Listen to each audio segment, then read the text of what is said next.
and it's real. This is a celebration of 30 years with my partner and myself. And in those 30 years, there has been a graduation almost yearly of different energies as I give these things to him to say. And he has changed. And this would be normal, dear ones, for all humanity. Is that as you start the meld with Spirit in any way that you will, it grows, and it grows inside and starts to manifest itself in the way that you think, and the way that you act, and the way, perhaps even, that you enjoy peace. And if you go back to that moment where my partner sat in the chair, I will tell you things that he doesn't know. And I want to relate it to you. He tells the story of actually throwing down a gauntlet, as they say.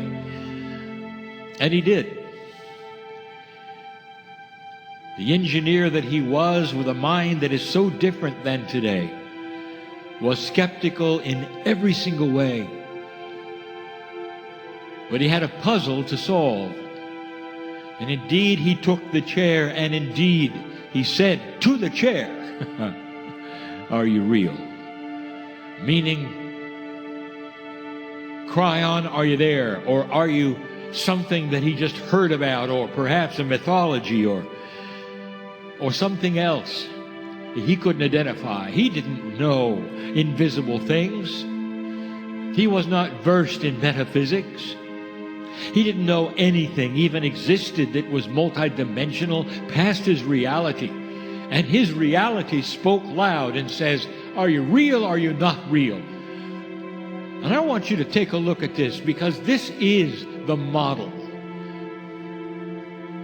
You are in 3 dimensions, dear ones. Some of you enjoy that which is multidimensional, but in general, humanity has to work in the dimensionality that you were born in and you're used to, that you solve problems in. That's where he was. He didn't have esoteric thoughts at that moment. Didn't call in other entities or understand what an entourage was.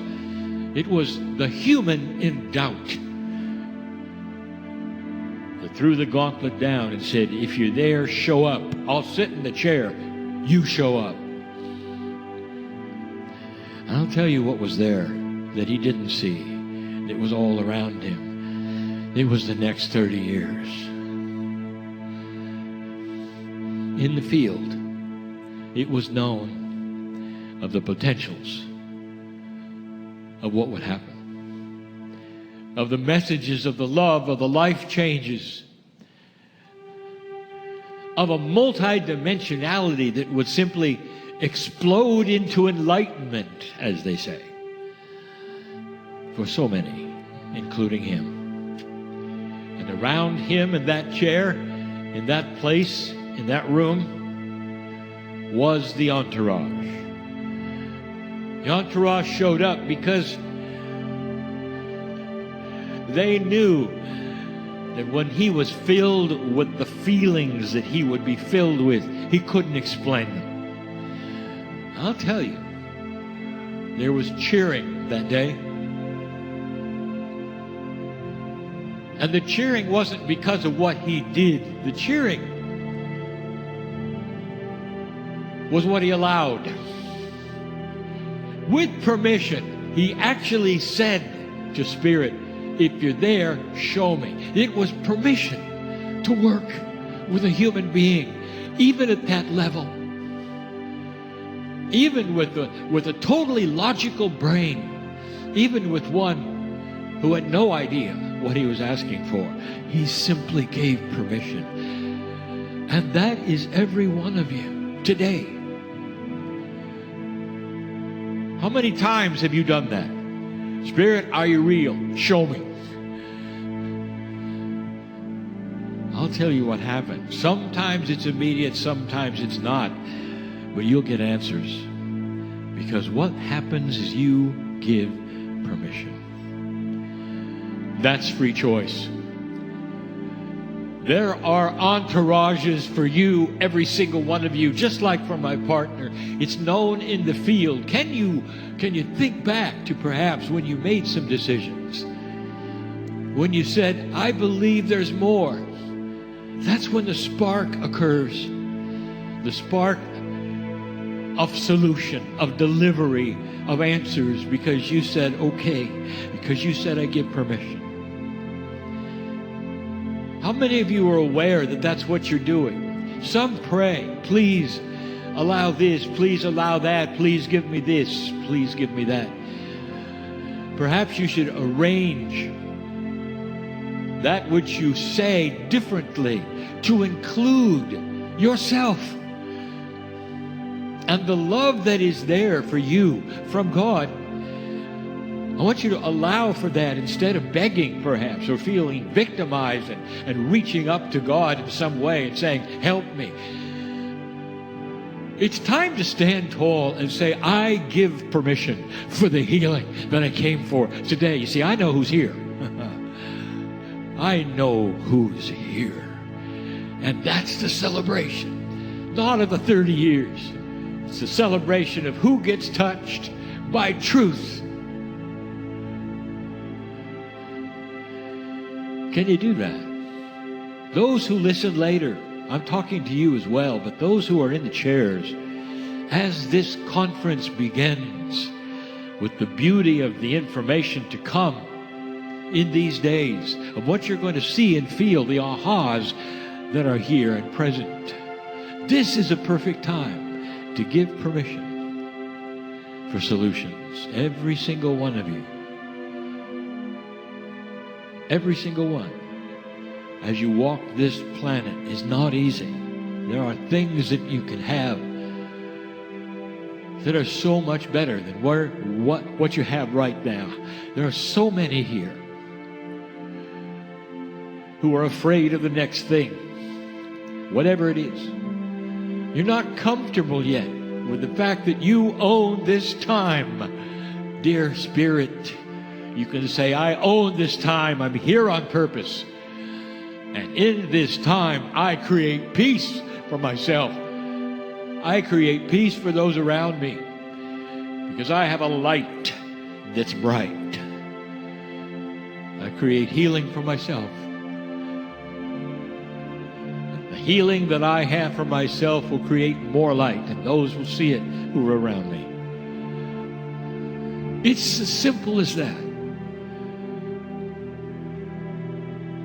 And you can say intellectually, please tell me really what I'm doing, and I'll say no.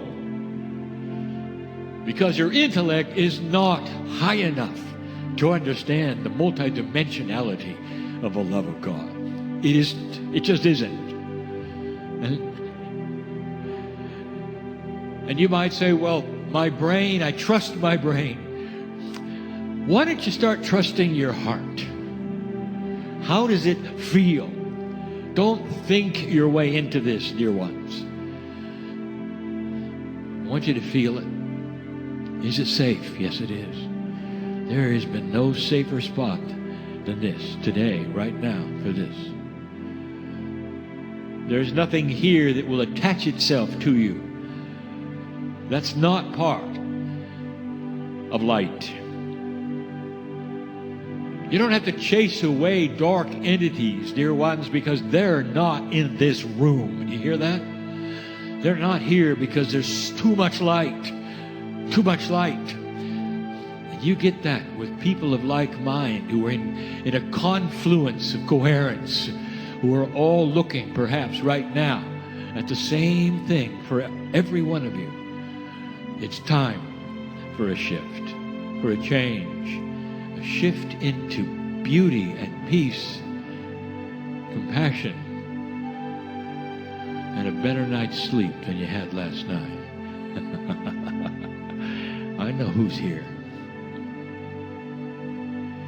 This is the beginning of the series of channelings some of which we will then go over some of the basic things I have said over the years. The highlights, you might say, of the love of Spirit. And what you're able to do by yourself, with others, because you are enabled in the love of God. Enabled in the love of God. Born magnificent and knowing it. Let the teachings begin in this day.